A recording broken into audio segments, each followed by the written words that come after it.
All right. So it's a quick update on Tesla. You have to unmute. Program. Oh. So people. Hold on one sec. All right. Oh wait, Yeah. mute. Hello. Yeah. All right. So I'm sure people have been reading about the auto loan bailout and all that sort of stuff. So it's kind of a travesty at what's going on. Although I don't think it's going to last too long into the Obama administration. There was a $25 billion loan program that Congress approved to fund development of energy-efficient vehicles, essentially to wean ourselves off oil. And ironically, the big three then came to Washington and said, no, give us that money for our day-to-day operations building gas guzzlers, which is obviously a sort of a version of the intent.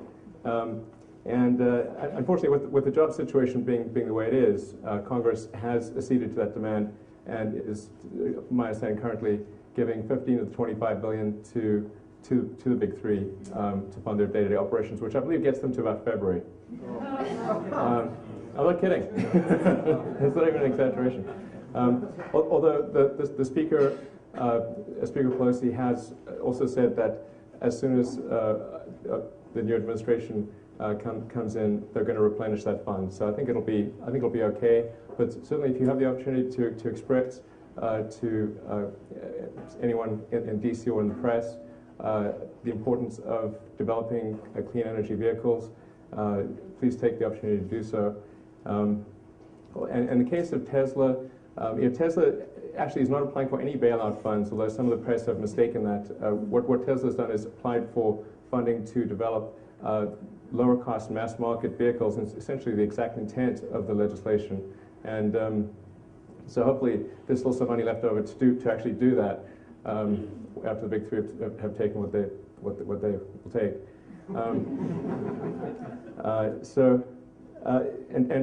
The Tesla Roadster, I think a lot of people are familiar with that. That's the two-seater sports car. In fact, my car, which is production unit 1, is parked outside. See if anyone's curious to see it. There's also a Tesla Sales and Service Center on Santa Monica Boulevard, so if you want to pop in and take a look at the car at that time, you're also welcome to do so.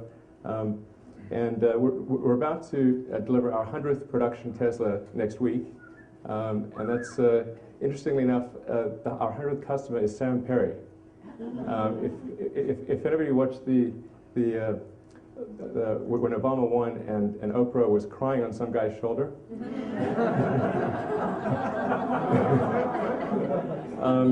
that same guy's our 100th customer. So it's a bit like Zelig. I mean, he's sort of everywhere. So anyway, he's a really great guy and lives in the Bay Area. He's going to take delivery of his car on Tuesday. So I'm going to hand him the keys personally and thank him for being a customer. So.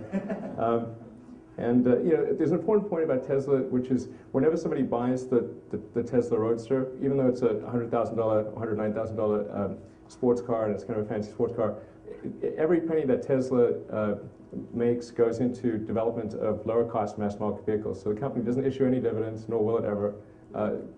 My salary is minimum wage. So I'm a volunteer, basically. It's just an important point because sometimes people think, well, gee, what's the point of making these expensive cars, which are sort of toys for rich people? How's that really helping the environment? The important point to bear in mind is that when you have new technology, it takes time to optimize that technology. If you think back to the early days of cell phones or laptops or pretty much anything new, it's expensive in the early days because the first job with a new technology is you've got to make it work. And then you make it in small volume, you sell those cars. But the critical point is that you can't get to the low-cost cars unless you start with the expensive cars. And that's a point that's sometimes lost. Anyway, that's enough on Tesla. I'll jump into the space stuff. And I'll kick it off with our last flight video. Fuel trim valve actuator set. You got it.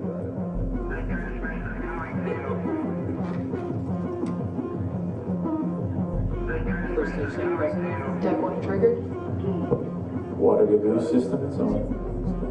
So this is actually on a remote tropical island. We launched our small rocket, the Falcon 1, from an island in the Kwajalein Atoll. So it feels a bit nefarious to be launching rockets for remote tropical islands. Yeah, I feel a bit like a Bond villain. In this case, it's basically just a dummy satellite.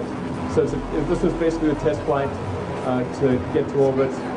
So this is actually our fourth flight. So the flights 2 and 3 made it to space, but they didn't make it all the way to orbit. And it's actually a lot harder to get to orbit than it is to get to space. You can get to space just by going up to Mach 3, but to get to orbit, you have to have a minimum of Mach 25. And that doesn't actually explain the full difficulty because the energy scales with the square of the velocity. So getting to space, 9 units of energy, getting to orbit, 625 units of energy. It's about 70 times harder to get to orbit than to get to space. And that's why there's only been about half a dozen countries in the world that have actually reached orbit. So this is actually the first completely privately developed rocket to reach orbit. And also the first privately developed liquid fuel rocket to reach orbit. This is the Falcon 1. It's named Falcon after the Millennium Falcon from Star Wars. Looks nothing like it, but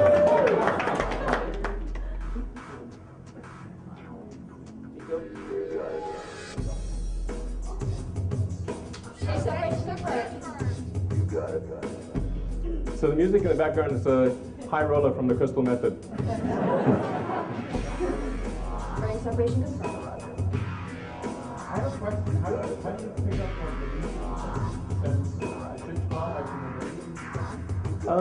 Actually, with rockets, the only semi-reusable rocket in the world right now is the space shuttle. And I say semi-reusable because the main tank is actually thrown away every time.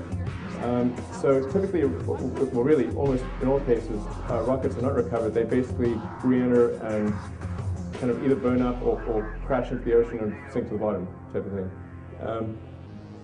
Now with Falcon 1, our intent is to recover the first stage, which unfortunately we weren't able to do in this flight. The telemetry coming down showed that it didn't have enough thermal protection, so it actually ended up burning up. We need to increase the thermal protection. The fuel is high purity kerosene, so it's like sort of a very clean form of jet fuel, basically, with no sulfur content. It's not the greenest thing in the world, but we do buy lots of carbon offsets. So.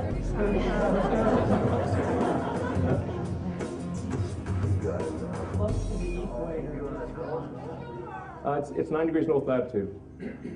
You're making use of the turning of the Earth to help? Yeah, exactly. We're making use of the Earth's rotation to help with the insertion velocity. Couldn't you actually go out? Wouldn't it be easier to go into space and then come taxi back into orbit? Well, the only way to go up and stay up is to reach orbit. The gravity is actually almost the same force at, say, 200 miles above Earth's surface as it is on the surface of the Earth. The only reason people seem to be sort of floating around, but actually what's happening is they're zooming around the Earth super fast, and the outward acceleration is equal to the inward acceleration of gravity. And so when that's neutralized, you have what appears to be zero gravity, but you're actually just sort of falling around the Earth. Do you run into space junk with all the junk out there? Do you have to navigate through all that? Or? We've not encountered any space junk issue. Although there's been a lot of launches up there, and there have been issues like where the Chinese blew up a satellite and scattered bits all over the place, it's so big up there that the statistical chance of being hit is tiny. But for things which carry people, like the space station and our Dragon spacecraft, they actually have micrometeorite shields, so they can take a high impact, which is essentially a high-speed bullet coming at it. I know this is a pretty big picture, but what's the bigger picture that this fits into? The bigger picture. Very good question. So the reason I started SpaceX was because the cost and reliability of getting to orbit and beyond is not really improved since the 60s. In fact, it's gotten worse. And if you look at the trajectory over time, it's not an improving trajectory. If you would extrapolate the cost trajectory, and Steve could affirm that, if you were to extrapolate to the future, you would basically be able to afford no launches at some point, because it was getting more and more expensive. So I started SpaceX to really reverse that trend and make it affordable to get to orbit and beyond. The huge breakthrough that SpaceX aspires to achieve, and this is a very difficult thing, is to make a fully reusable orbital launch vehicle. So with Falcon 1, the first stage is intended to be reusable. With Falcon 9, both stages are intended to be reusable. Now, it's going to take us many launches to figure that out and get the stages back safely and optimize the refurbishment for flight and make sure they're reliable and all that. But that's sort of the big technical breakthrough we're aiming for. And you can imagine in any mode of transport, if you had a reusable vehicle or expendable vehicle, it would be a night and day difference. I mean, how many people would have driven here if their car was single use? Yeah. Or even, and that applies to any mode of transport: bicycles, horses, planes, really pretty much anything. So we've got this weird situation in space where vehicles can only be used once. In fact, if you want a return journey, you've got to like tow one behind you. So that's what we're aspiring to. It's a tough goal. We're not saying we can achieve it, but we're aspiring to achieve that. And I think we will. But to explain why that's so difficult, when an orbital rocket is, after they've really optimized the weight of the rocket and used the most advanced materials, and the engines are incredibly efficient, and you've pushed everything to the maximum, you typically get about 3% of the liftoff weight to orbit. So if you make even a small mistake in the design, if you give 3% off, you've got nothing. And that's for expendable single-use rockets, where they're not trying to make the rocket robust enough to have multiple flights. They're not trying to make it robust enough to re-enter safely. It doesn't have to have heat shields and all that other stuff. So when you add in all those things, if that exceeds 3%, well, you're getting nothing to orbit. So to make it reusable and still deliver a useful payload is extraordinarily difficult, and no one has ever succeeded in doing that. So once you streamline the application, what does that serve for? Right. So I'll get to the why essentially. Yeah. Actually, you're right. I should proceed this with the why and then the how. We're stupid, so it's okay, right? You have to come down to our level and work with it. No, I take things for granted being in the space business. But so I'm a huge believer in the extension of life beyond Earth. So making life multiplanetary, I think is one of the most important things we could do. So then why is that important? Well, how do you say that anything is important? How do you judge importance? Well, if you look at things on an historical time scale, and the further you zoom out, more the important stuff stays behind and the unimportant stuff, you can't see it anymore.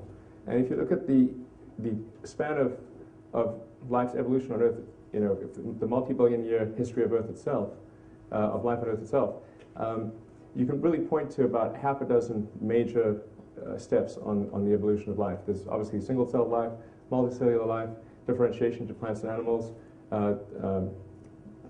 life moving from the oceans to land, mammals, consciousness. Those are sort of like the big ones. And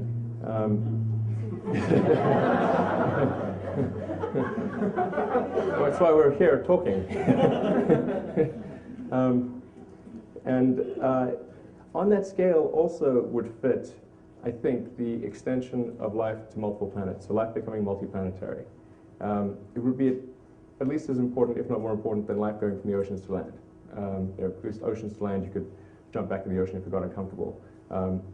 But going to another planet, you've got to go over billions of miles of hostile space and then land and try to create an ecology on a planet that is nothing like the planet that we live on today. Although our current planet may become more like that planet if we're not careful.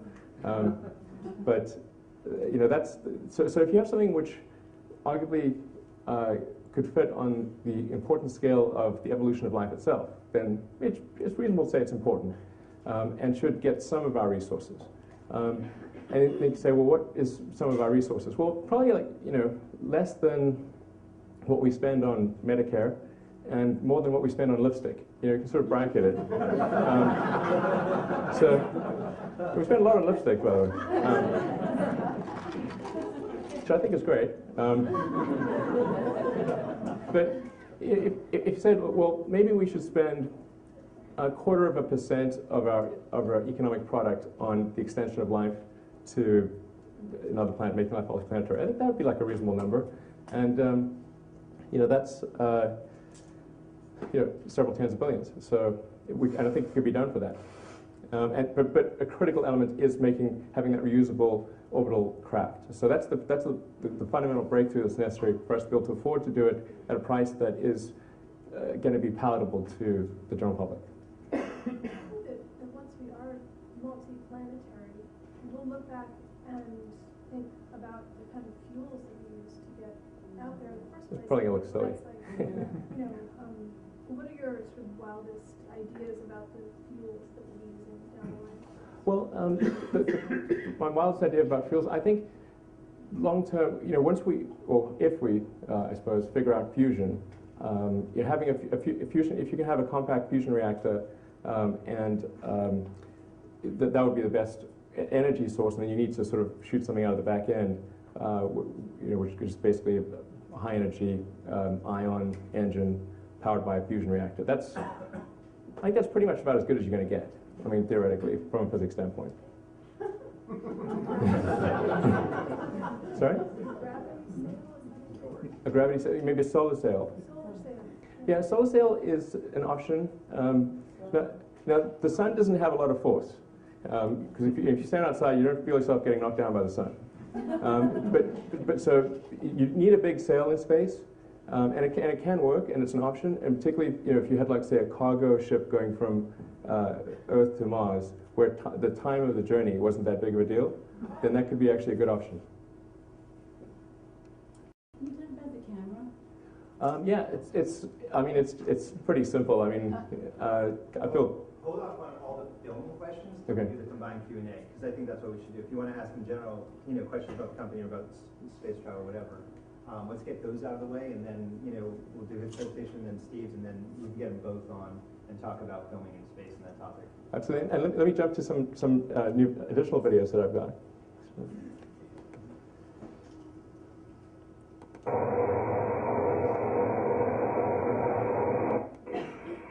So this is our big rocket, the Falcon 9 that I was talking about, that we aspired to make fully reusable. This is the first stage firing of the Falcon 9. 5, 4, 3, 2, 1.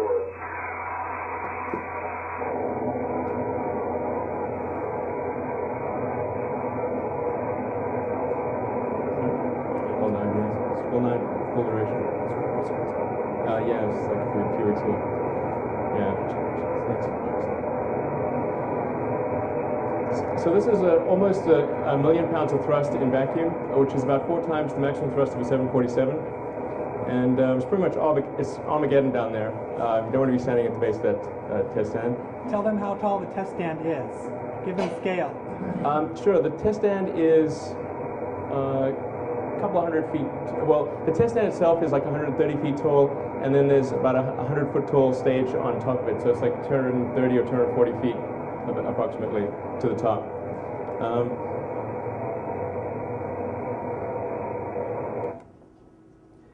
And now I'll jump into.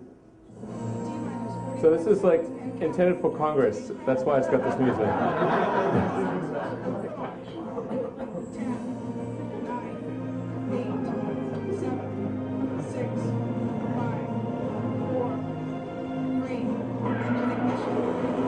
So Falcon 9 will launch from our pad at Cape Canaveral.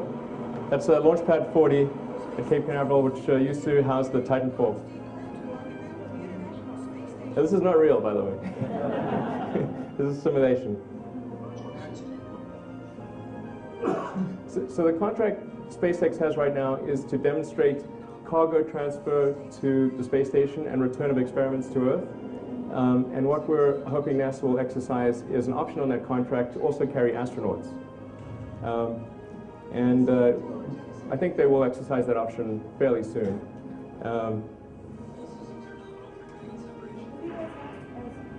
When you talk about payload, what can you use load on your machine now? Can you do one body, two bodies, with what you have designed right now? You mean people or? Yeah, but I mean, I know you're not shooting people up, but I'm just wondering in your science or whatever, how much weight you're able to ship up there right now. Well, Falcon 9 can carry about roughly 11 to 12 tons to orbit. And then in our Dragon spacecraft, we can carry 7 people. So it's the same number of people as the space shuttle carries. But of course, we don't have the giant cargo bay. So,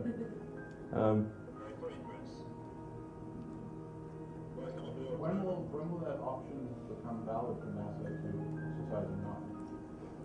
the manned portion? Yeah. It's NASA can exercise it right now. There isn't currently there aren't currently funds appropriated for what's called COTS-D, which COTS is Commercial Orbital Transportation Services, option D, which is manned. But in the stimulus bill that's being crafted, we're hopeful that there will be a portion of the stimulus bill that will include money for COTS-D. How big is your legal team? Like 3 lawyers. SpaceX as a whole is 600 people. Has the legal red tape been daunting, or? There's quite a lot of legal red tape. There's also a lot of regulatory stuff that has to, which isn't done by the lawyers. It's done by the engineers who have to comply with the regulations. Because in order for us to go to the space station, we have to meet the same regulatory requirements that the space shuttle does, or that the Europeans, or actually more than the Russians do. The Russians are they have their own rules. How much did you draw upon the existing or retired NASA engineers? We have actually a lot of people at SpaceX that used to work at NASA or JPL. So I'm not sure the exact percentage, but it's maybe 5 to 10% of our engineers. We also hire a lot of people straight out of school and from the big aerospace companies and from companies that are not in the space arena. Virgin, Branson's a friend of mine, and I've actually bought a ticket on Virgin Galactic. People often think we're competing, but that's not the case, because Virgin is really just going to space. They're doing suborbital flights. So the energy of the Virgin ship is less than 2% of the energy of our vehicle. What's your opinion on elevators in space? Is that realistic? I always liked Charlie and the Chocolate Factory. I think that's where the idea comes from. I do, yeah. No, basically... And using the rotation to help with the cable. Yeah, so the space elevator, the idea is you have this really long cable. By really long, I mean it's sort of like anywhere from 40 to 60,000 miles long. And it's with the ends way out in space, and the base is on the Earth. And you can imagine, like, the Earth is this ball rotating, and you've got this, like, cable trailing, out, and it's sort of, anyway. There are a lot of issues with the space elevator.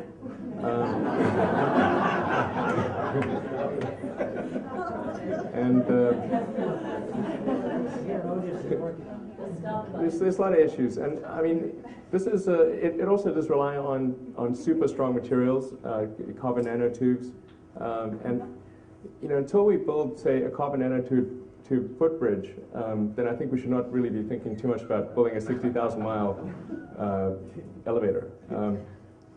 And it's possible that somebody may figure out how to do a space elevator and make it workable at some point in the future, but there's got to be a huge amount of business going to space before that's feasible. And then, of course, you get to the end of the elevator, but then you've got to go somewhere from there. So there's got to be a spacecraft that picks you up at the end of the elevator anyway.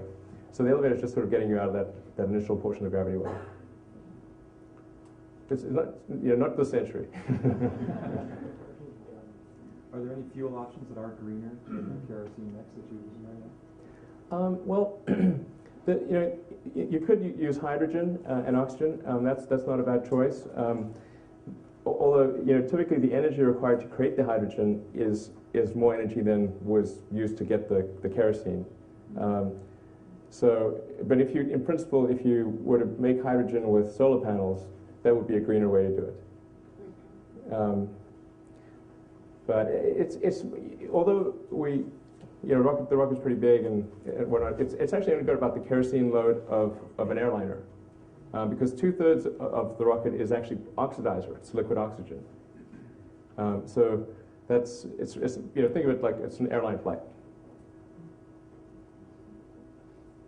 Do you have any plans to create something that combines your interest in solar energy and collection of solar energy on the rockets and orbits? You mean like space solar power? You know, if there's anyone in the world who should love space solar power, it's me. Yeah. Because I'm chairman and the largest shareholder of a solar company called Solar City, and I have a rocket company. So it's going to be like perfect. That's why I'm asking. Unfortunately, I don't think space solar power makes sense. I wish it did, because that'd be awesome. But you know, even if you assume it costs $0 to transport the solar panels to space, when you take into account the equipment that's necessary to convert the energy to, say, microwaves or some other beam form of energy, and then you've got to have equipment on the ground that converts the microwaves back to electricity. Just when you take that capital cost into account, you're immediately blown out of the water, and it's not competitive with terrestrial solar power. So there's no point in even thinking about it. How far behind are we from other countries? Is anybody else doing in any place else on the planet what you're doing? With SpaceX? Right. The Chinese have a pretty interesting manned space program. I mean, right now there's really just the Chinese, the Russians, and the U.S. that send people to orbit. And the space shuttle is retiring in 2010. So unless our craft is active, the U.S. will not have the ability to send people to orbit.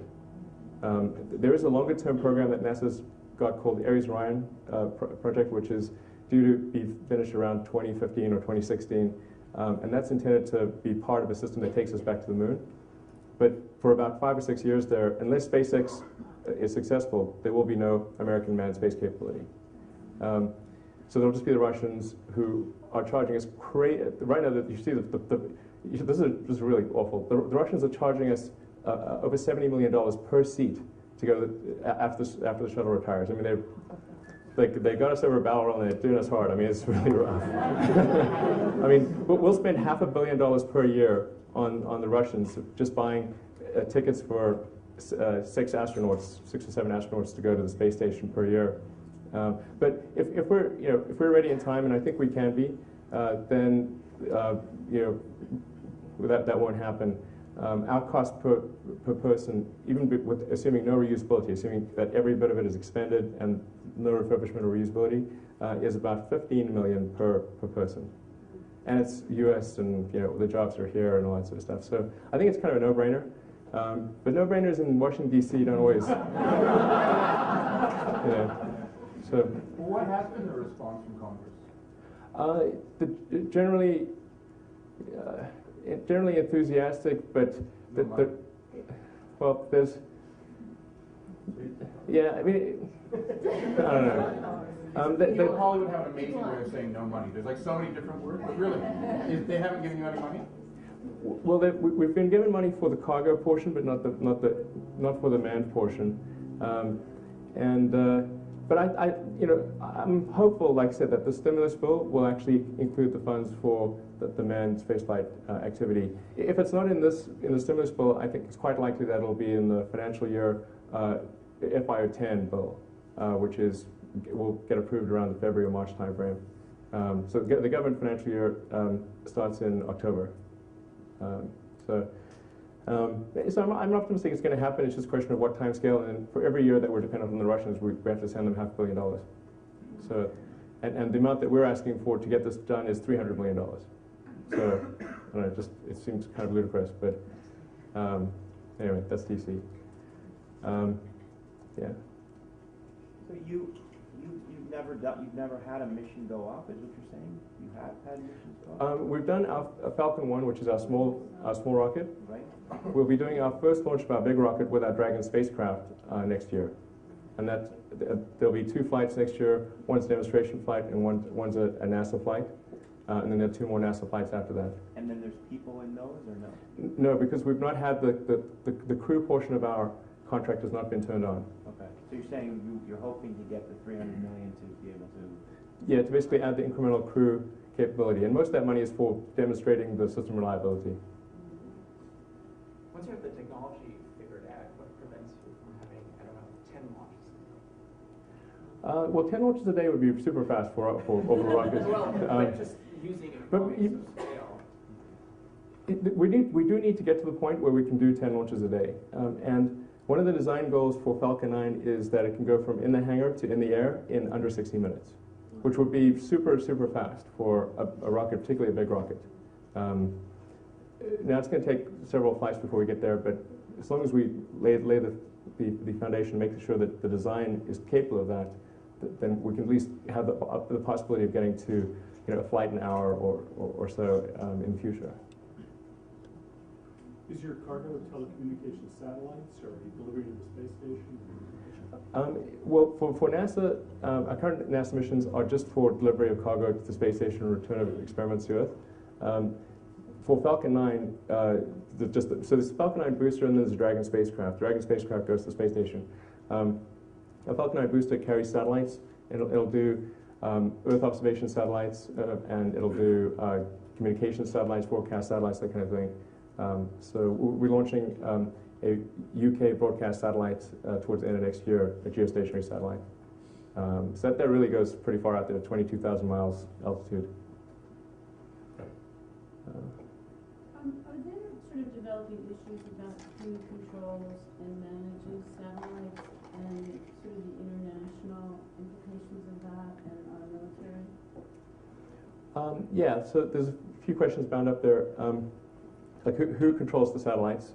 The satellites generally are, if a satellite is broadcasting, then that broadcast spectrum is controlled by the International Telecommunications Union. So that's kind of a UN body, I think. Yeah, you have to get permission from the ITU to get broadcast, to get bandwidth. To just go up there, all you need is permission from your national government. And in the US, if it's a commercial or non-government mission, the FAA governs it. If it's a military mission, the military does whatever they want. And then if it's NASA, NASA does whatever they want. So who regulates all that globally? There really isn't a global, the only global regulatory authority is the International Telecommunications Union, and that just governs spectrum. How much does it cost just refuel for each separate mission? Say, if you ever got to 5 to 10 missions, yeah. Like you were saying, what would that cost? Well, that's a good question, because that sets the minimum cost of a mission. Right. If you had perfect refurbishment and had no operations cost, the fuel and oxidizer cost is really super low. It's for a big rocket, it's only a couple $100,000. For a small rocket, it's about $30,000 or $40,000. So it's, if you just look at the propellant cost, it's very, very cheap. In projecting that into the future, would you see those costs precipitously going down? I wouldn't say going down, but yeah, I think the cost of kerosene, which is kind of jet fuel, is going to go up over time, but I think it's not going to be a big factor for rocket launch costs. And the cost of liquid oxygen is just really the cost of electricity, because you can just compress and liquefy air.